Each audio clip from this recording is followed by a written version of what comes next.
जीवन के अंदर अगर सकारात्मकता ना हो, जीवन के अंदर विचारों में यदि पवित्रता ना हो, जीवन के अंदर विचारों में यदि सृजन ना हो, तो मान के चलिएगा ये जीवन व्यर्थ है। आर्य समाज का सत्संग हमारे अंदर सृजन की भावना, विचारों में पवित्रता और जीवन के अंदर सकारात्मकता का निर्माण करता है। आज का विषय है गुरु पूर्णिमा।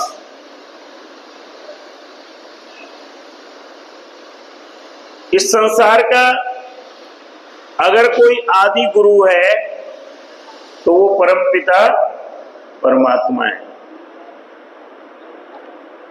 लेकिन इस संसार के अंदर किसी भी व्यक्ति को जीवन में खुशहाल रहना है, प्रसन्न रहना है, तो उसको हर समय अपने गुरु के साथ, उसके विचारों के साथ, उसकी शिक्षाओं के साथ, उसकी दी हुई प्रेरणा के साथ रहना पड़ेगा। तभी उसके जीवन में संपूर्ण और समग्र उन्नति होगी। आप देखिएगा, सृष्टि के प्रारंभ में परमपिता परमात्मा ने जब इस सृष्टि की रचना की तो उन्होंने सबसे पहला कार्य ये किया, संपूर्ण मनुष्य को मार्गदर्शन के लिए वेदों की रचना करी। और वेदों की रचना कैसे करी कि उन्होंने अपने उस वेदों के ज्ञान को 4 ऋषियों को दिया, अग्नि, वायु, आदित्य और अंगिरा। और वेद का अर्थ क्या है? ज्ञान। और आप देखेंगे संपूर्ण पृथ्वी में समस्त प्रकार के दुखों का यदि कोई कारण है तो जिस विषय से वो व्यक्ति दुखी है उस विषय में उसका ज्ञान ना होना है। और जहां पर उसका ज्ञान हो गया उसके दुखों का कारण समाप्त हो गया। अब आप विचार कीजिएगा कि गुरु का वैसे अर्थ क्या है। तो कहते हैं गुरु का अर्थ है जो आपके अंदर के अज्ञान को, अंधकार को नष्ट कर दे और ज्ञान का प्रकाश कर दे, उसका नाम गुरु है। और उस ज्ञान की परंपरा में ये जो आषाढ़ पूर्णिमा थी, अब श्रावण का महीना चल रहा है, 3 दिन पहले इंग्लिश तिथि से 10 जुलाई को गुरु पूर्णिमा थी। और उस दिन महर्षि वेद व्यास जी का जन्म दिवस था। आप विचार कीजिएगा कि ये श्रावण की पूर्णिमा, महर्षि वेद व्यास जी का जन्म दिवस, इसी दिन गुरु पूर्णिमा क्यों मनाते हैं? आप चिंतन करेंगे तो इसके 2-3 कारण हैं। सबसे पहली बात तो इस दिन हम क्या करते हैं? अपने गुरुओं का पूजन करते हैं, उनसे आशीर्वाद लेते हैं। और आप देखिएगा भारतवर्ष के अंदर जितने हमले हुए, चाहे वो मुगलों ने किए, चाहे वो अंग्रेजों ने किए, सबका एक मकसद था कि भारतवर्ष के अंदर से गुरु शिष्य परंपरा लुप्त हो जाए और टीचर स्टूडेंट का आगाज हो जाए। आप जरा गौर करना बात को। गुरु शिष्य परंपरा, गुरु और शिष्य का संबंध आप देखेंगे किसी प्रकार की कामना से रहित होता है, किसी प्रकार के स्वार्थ से रहित होता है, निस्वार्थ होता है। उसका एक गुरु शिष्य का आध्यात्मिक संबंध होता है। पिता पुत्र का तो मोह हो सकता है, लेकिन गुरु शिष्य का संबंध एक ऐसी आध्यात्मिक यात्रा है जिस यात्रा में गुरु केवल शिष्य का कल्याण चाहता है। जिस परंपरा में गुरु केवल शिष्य के अंदर ज्ञान के दीपक को प्रज्वलित करना चाहता है। और आप देखेंगे कि इससे मिलता क्या है। जब कोई शिष्य गुरु के पास जाता है तो आप समझिए, एक छोटे से उदाहरण से समझाना चाहूंगा आपको। आप देखेंगे गुरु दही की भांति है, ध्यान देना जरा। कहते हैं दूध है, दूध को लंबे काल तक जब आप जमाते नहीं है तो कितने दिन उसको गर्म करेंगे, क्या होगा अंत में? माताएं बैठी हैं, फट जाएगा, खराब हो जाएगा।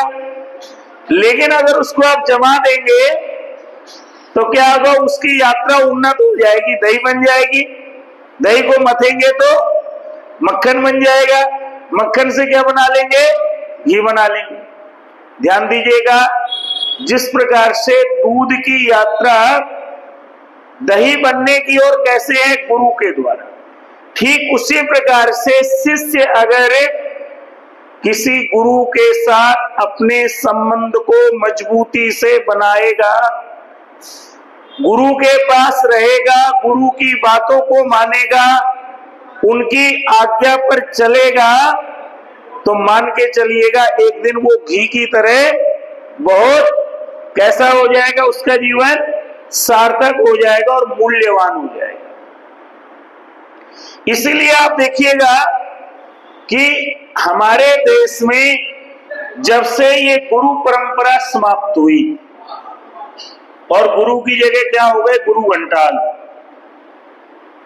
गुरु परंपरा को लुप्त जब से किया गया तो मान के चलिएगा अपने देश के अंदर जो आत्म अनुशासन की भावना थी, जो बड़ों के प्रति श्रद्धा की भावना थी, जो माता पिता के प्रति सम्मान की भावना थी और जो अपने आचार्यों के प्रति श्रद्धा की भावना थी, वो सारी की सारी समाप्त हो गई। आप देखेंगे कोई देश उन्नत कैसे हो सकता है? वो ज्ञान से उन्नत हो सकता है। धन तो होना आवश्यक है, लेकिन अगर ज्ञान नहीं है तो खाली धन भी किसी भी देश को उन्नति दे नहीं सकता है। इसी प्रकार से किसी भी व्यक्ति को उन्नत होने के लिए धन भी आवश्यक है, लेकिन उससे पहले ज्ञान आवश्यक है। अगर व्यक्ति के पास ज्ञान नहीं होगा तो उस धन के द्वारा क्या करेगा? उस धन के द्वारा अपने जीवन को अंधकार की ओर ले जाएगा। इसलिए आइए थोड़ा सा समझते जाइएगा। मैंने चर्चा करी, सृष्टि प्रारंभ हुई तो सबसे पहले परमपिता परमात्मा ने अपना ज्ञान किसको दिया? 4 ऋषियों को दिया। कौन कौन से वो 4 ऋषि हैं? बोल दीजिए। अग्नि, वायु, आदित्य, अंगिरा। आगे चलिए आप। उन्होंने वो ज्ञान संपूर्ण मनुष्य जाति को बांट दिया। संपूर्ण मनुष्य के कल्याण के लिए वो ज्ञान सबको दे दिया कि समाज में सुख हो, शांति हो, अंधकार का विनाश हो। इसलिए आप देखेंगे, आपकी मेरी एक प्रार्थना है, सब मिलके बोल देंगे, याद है आपको? ओम असतो मा सद्गमय तमसो मा ज्योतिर्गमय मृत्युर्मा अमृतम गमय। इसी परंपरा को निर्वहन करते हुए सतयुग में एक राजा हुए, राजा हरिश्चंद्र। राजा हरिश्चंद्र हुए, उनके गुरु कौन थे? उनके गुरु थे महर्षि विश्वामित्र। और उनके जीवन की एक कहानी बड़ी प्रचलित है कि विश्वामित्र ने स्वप्न में उनसे क्या मांग लिया? उनका राज्य ही मांग लिया, सब कुछ ले लिया। बड़ी कठिन परिस्थितियों में जीवन चला, पुत्र का निधन हुआ, शमशान घाट में वो कर संग्राहक हैं, अपनी पत्नी से भी वो मांगते हैं कि भाई आप इसका संस्कार करने आए हैं, मैं यहाँ पर कर लेने वाला हूं, आपको कर देना पड़ेगा। लेकिन अपने धर्म से नहीं दिए, अपने कर्तव्य से नहीं हटे। जब इस प्रकरण को पढ़िएगा तो हमारे शास्त्रों में आता है कि जब गुरु अपने शिष्य को तैयार करता है तो कैसे करता है, जैसे कुम्हार घड़े को तैयार करता है। आप कभी कुम्हार के पास जाइएगा, आप देखेंगे वो घड़े को क्या करता है, पहले चौक पर रख करके उसको गीली मिट्टी से आकार देता है। गौर करना बात को, आकार देने के बाद उसको धूप में सुखाता है। सुखाने के बाद क्या करता है, जब अलाव में उसको पकाने ले जाता है तो उसके अंदर एक हाथ लगा करके और दूसरे हाथ से थपकी देके देखता है कि ये मेरा कलश, ये मेरा घड़ा अभी पका है या नहीं पका है। माताओं सज्जनों, आज के समय की जो शिक्षा प्रणाली है, हम दुनिया भर की नई एजुकेशन पॉलिसीज, अन्य प्रकार की चीजें ला रहे हैं कि भारत का खोया हुआ स्वाभिमान लौट आए, भारत की जो प्राचीन समृद्ध विरासत, संस्कारों की विरासत है, वो लौट आए। लेकिन क्या हो रहा है, आज की शिक्षा प्रणाली क्या कर रही है, एक कुशल प्रोफेशनल दे रही है, लेकिन एक कुशल मनुष्य का निर्माण करने में असमर्थ प्रतीत हो रही है। एक कुशल प्रोफेशनल बनना आसान है, लेकिन जीवन के संघर्षों के थपेड़ों से जब उस बच्चे का सामना होता है, उस समय उसको कोई मार्ग नहीं सूझता है।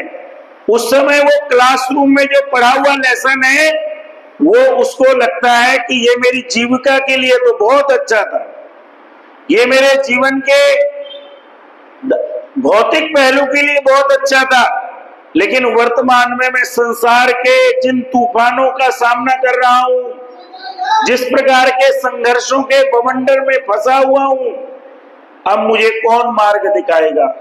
माताओं सज्जनों, पहले की जो गुरु शिष्य परंपरा होती थी वो यही होती थी कि गुरु उस समय उस बच्चे को मार्ग देता था कि बेटा जीवन के झंझावतों से आपका सामना कैसे होगा, आपको उस समय कैसे निकलना है।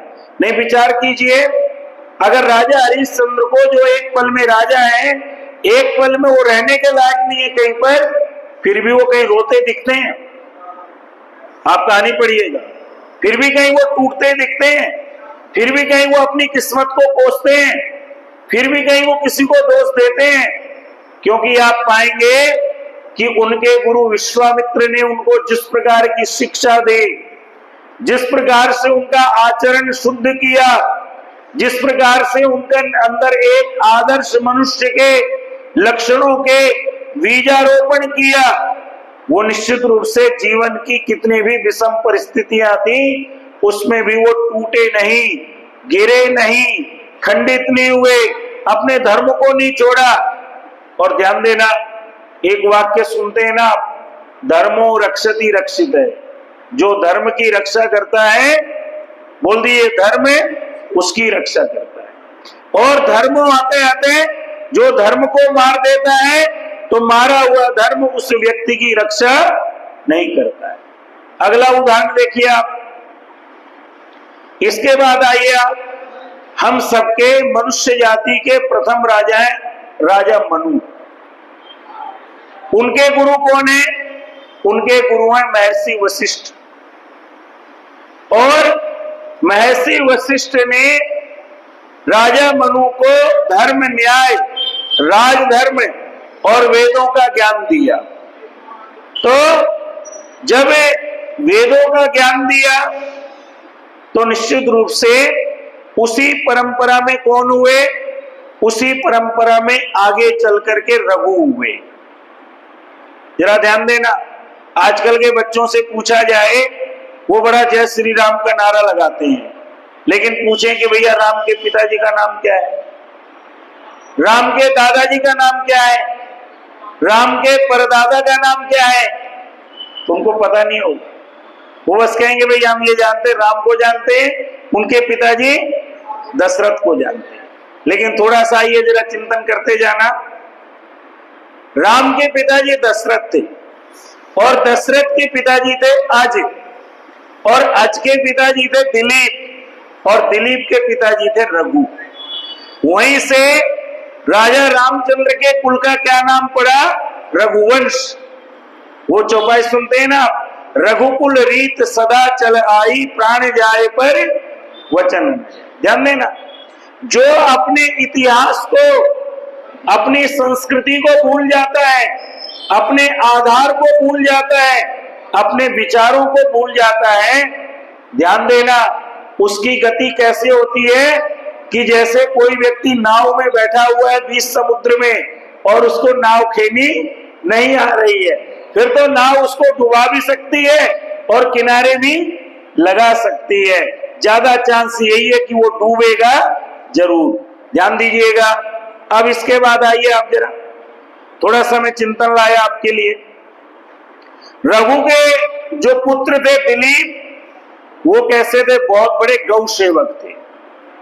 आज की संस्कृति में जो लोग गौओं के मांस को खाते हैं और कहते हैं हम हिंदू हैं, वो जरा चिंतन करें कि उनके पूर्वज राजा दिलीप ने गौओं की सेवा के लिए अपने जीवन को भी दांव पर लगा दिया, लेकिन गौओं की सेवा से कभी विमुख नहीं हुए। इसके बाद आप देखिएगा, जो राजा दिलीप के पुत्र थे वो थे अज। अज की क्या विशेषता थी? अत्यंत धर्मनिष्ठ थे। और उनके भी गुरु कौन थे? वशिष्ठ। अज के पुत्र कौन थे? दशरथ। उनके भी गुरु कौन थे? वशिष्ठ। अब आपके मन में विचार आएगा कि राम के जीवन में इतनी सारी आपत्तियां आई, इतने सारे कष्ट आए, कहां से उन्होंने ट्रेनिंग ली? जरा गौर करना बात को। राम के जीवन में कष्ट आए तो उन्होंने ट्रेनिंग कहां से ली कि मुझे 14 वर्ष वनवास को भी क्या बना लेना है? अपनी ताकत बना लेना है। आप विचार कीजिए, आज के समय में मेरे से या हमारी जो नौजवान पीढ़ी है उससे कोई व्यक्ति उसकी कोई चीज छीन ले, माता पिता उसको एक दिन के लिए कमरे में बंद कर दें, एक दिन के लिए कह दें कि भैया तेरे जितने साधन है तुझे कुछ नहीं मिलेगा, वो क्या करेगा? रो रो के अपना हाल बुरा कर लेगा या कुछ तोड़ फोड़ कर डालेगा, है ना? यही करेगा। लेकिन आप विचार कीजिए, राम को क्या बोला गया? राज्य के बदले क्या बोला? बोलिए, वनवास। और कैसा वनवास? ना वहां कोई साधन है, ना वहां कोई अच्छा भोजन है।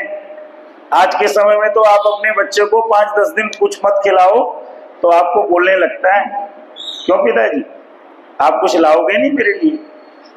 बहुत दिन हो गए घर का मम्मी के हाथ का ही खाते खाते। आप विचार कीजिए, क्या जो राजा राम थे, जो हमारे आपके आदर्श हैं, जो लक्ष्मण थे, जो माता सीता थी, उनकी क्या ट्रेनिंग हुई होगी कि वो वनवास में भी अपने जीवन में खुश है, प्रसन्न है? अभी मैं पीछे एक छोटा सा इंटरेक्शन पढ़ रहा था, गूगल के सीईओ हैं सुंदर पिचाई, और एक उन्हीं के बैचमेट है, कोई इस्कॉन के संत हैं गौरदास महाराज। दोनों का आमना सामना हुआ तो सुंदर पिचाई ने उनको बोला कि भाई साहब आप तो बड़े, अब आपके ऊपर तो उम्र हावी नहीं लग रही है, और देखो मेरे ऊपर ऐसा लग रहा है कि मैं कितना बूढ़ा सा दिखने लगा हूं।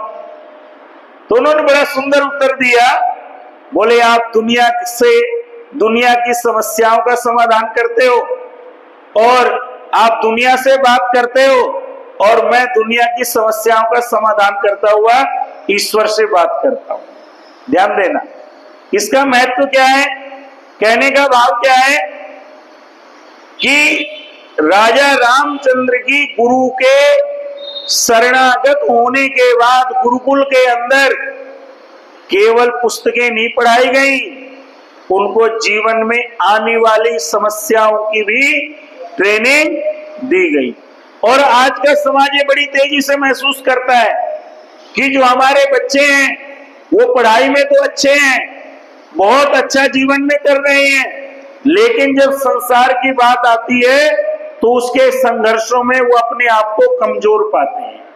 उसका कारण अगर आप कोई पाएंगे तो केवल यही है कि जब आप अपने गुरु के प्रति आदर की भावना रखेंगे, गुरुओं की बात को मानेंगे, उनकी आज्ञा पर चलेंगे, तो मान के चलना ये गुरु पूर्णिमा का पर्व मनाना आपका मेरा सफल है। और मैं तो ये सोचता हूं कि अगर भारत जिस मिशन पर लगा है वो चाहता है कि ये भारत पुनः विश्व गुरु बने, तो जिस प्रकार से देश के अंदर राष्ट्रीय दिवस 15 अगस्त 26 जनवरी मनाया जाता है, ठीक उसी प्रकार से गुरु पूर्णिमा का पर्व इसी व्यापक संदर्भ में मनाना चाहिए। हर बच्चे को सिखाना चाहिए कि आज गुरु पूर्णिमा का पर्व है, तुमने पहली शिक्षा माँ से ली, माँ को प्रणाम करो, संकल्प करो कि माँ के जीवन में वचनों पर चलोगे। तुमको दूसरी शिक्षा तुम्हारे पिता ने दी, इनको प्रणाम करो, इनसे व्रत लो कि जो ये तुमको आज्ञा देंगे उस सही आज्ञा पर चल के अपने जीवन को सुंदर बनाओगे और इनकी सेवा करोगे। ठीक इसी प्रकार से गुरु के पास भी जाकर के शिष्य को व्रत लेना चाहिए कि गुरुजी जो आपने मुझे सिखाया आज उसके कारण मैं कुछ काबिल हूं, जीवन में हमेशा आपकी आज्ञा पर चलता हुआ अपने जीवन को ज्ञान से प्रकाशित रखूंगा, इसमें कभी अंधकार को घुसने नहीं दूंगा। अगली चीज आइए, आप देखिएगा, आप आ जाइए रामायण काल से महाभारत काल। महाभारत काल में देखेंगे कि दुर्योधन के और पांडवों के सेम गुरु थे, द्रोण थे, कृपाचार्य थे, लेकिन थोड़ा सा देखना,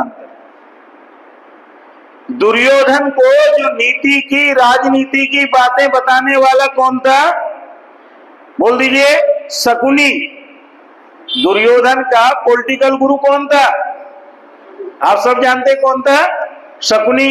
और अर्जुन और युधिष्ठिर के पॉलिटिकल गुरु कौन थे? योगीराज श्री कृष्ण। जरा गौर करना बात है,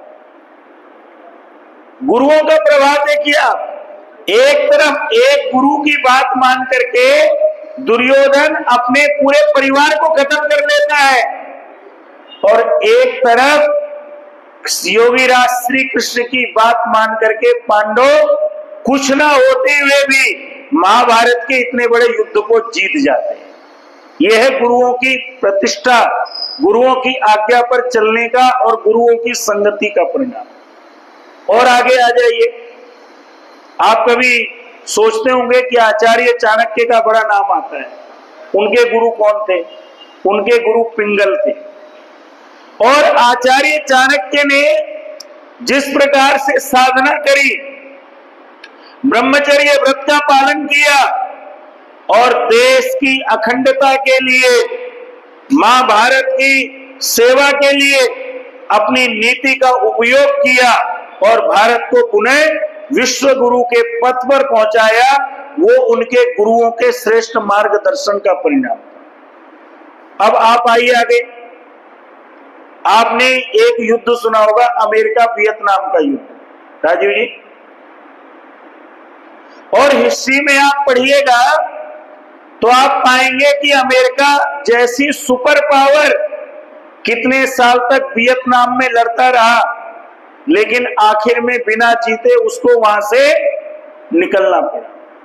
तो वियतनाम की जनता से, जो उनके कुछ जनरल थे, नेता थे, उनसे पूछा गया कि आपको अपनी मातृभूमि की रक्षा की प्रेरणा कहां से मिली? तो वो कहते हैं कि भारतवर्ष के अंदर एक राजा थे, महाराणा प्रताप। हमने उनसे सीखा कि अपनी मिट्टी के लिए, अपनी धरती के लिए, अपने देश के लिए मरना पड़े तो मर जाओ, लेकिन अपने दुश्मन को, अपने देश को सौंपने नहीं देंगे। आप कभी चिंतन कीजिएगा कि जो महाराणा प्रताप है, उनके गुरु कौन थे? उनके भी कोई गुरु रहे होंगे ना। तो आता है कि उनके गुरु आचार्य राघवेंद्र थे,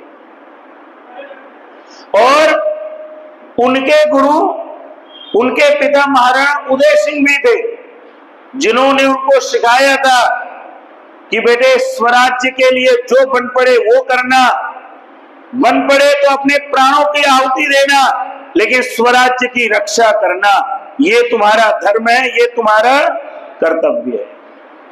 अब आ जाइए इसके बाद शिवाजी महाराज, इनके गुरु कौन थे?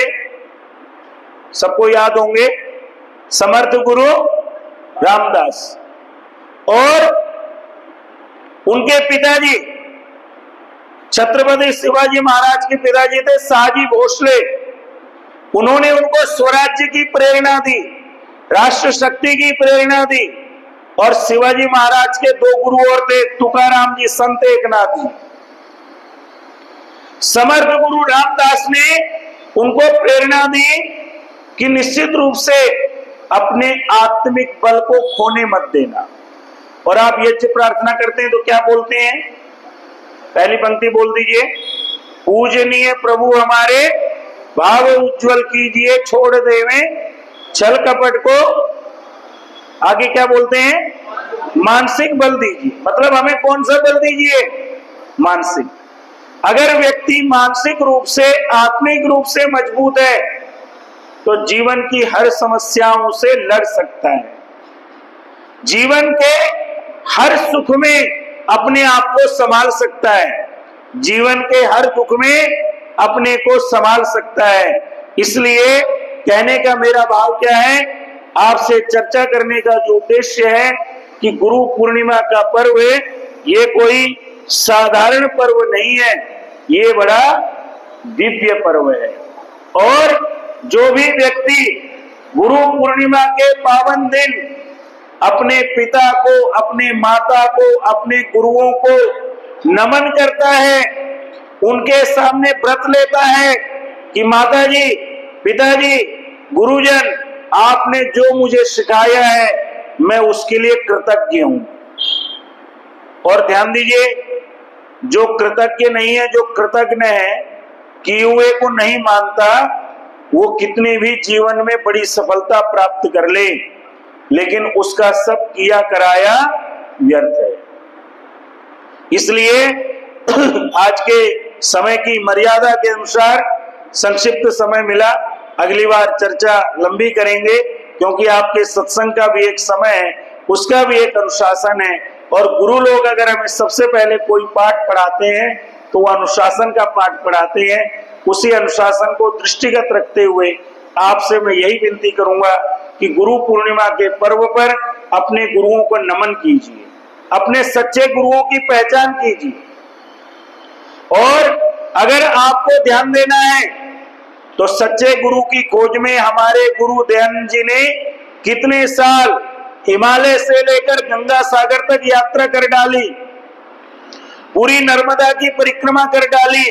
इसलिए करी बोलिएगा, सच्चे गुरु की खोज में। और जब जब हम गुरु दयानंद जी की तरह अपने गुरुओं की खोज में रहेंगे, अपने कार्यों को भी करते रहें, गुरुओं की भी खोज करते रहें, अपने ज्ञान को भी प्रकाशित रखें, अंधकार को दूर रखें, तो निश्चित रूप से आपके जीवन में जो समस्याएं हैं, उन समस्याओं का समाधान प्रकाश में है, उन समस्याओं का समाधान अंधकार में नहीं है। इसलिए गुरु पूर्णिमा के पावन पर्व पर आपको पुनश्च बहुत बहुत बधाइयां, शुभकामनाएं। आपके जीवन में समस्त गुरुओं का प्रकाश प्रकाशित हो, आपके जीवन का अंधकार दूर हो। धन्यवाद। ओम।